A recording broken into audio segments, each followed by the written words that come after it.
एक तरफ वनवासी और दूसरी तरफ आदिवासी। आदिवासी आपका नाम है, ये आपने अपने आप को दिया है और इसका मतलब होता है कि जो इस देश के, इस जमीन के पहले मालिक होते थे, जो यहां सबसे पहले रहते थे। वनवासी का मतलब वो लोग जो जंगल में रहते हैं। वनवासी का मतलब आपका कोई कल्चर नहीं है, आपकी कोई हिस्ट्री नहीं है, आपकी कोई भाषाएं नहीं है, आप सिर्फ जंगल में रहते हो।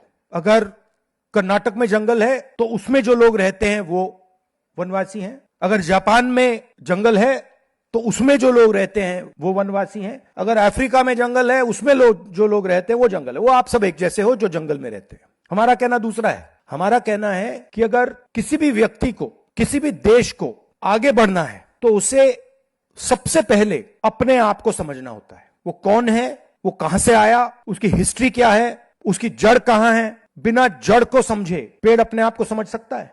सवाल नहीं उठता। और आप हिंदुस्तान की कल्चरल जड़ हो।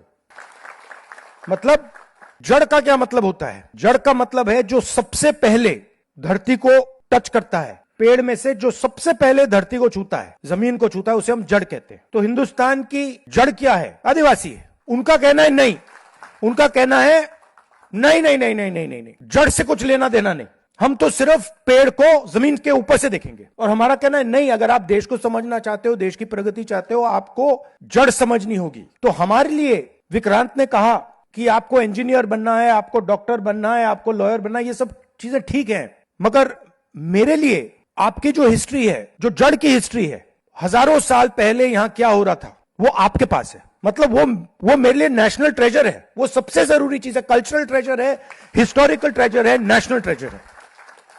और ये इस शब्द वनवासी जड़ को काटना चाहता है, नेशनल ट्रेजर को मिटाना चाहता है, नेशनल हिस्ट्री को दबाना चाहता है। ये लड़ाई है।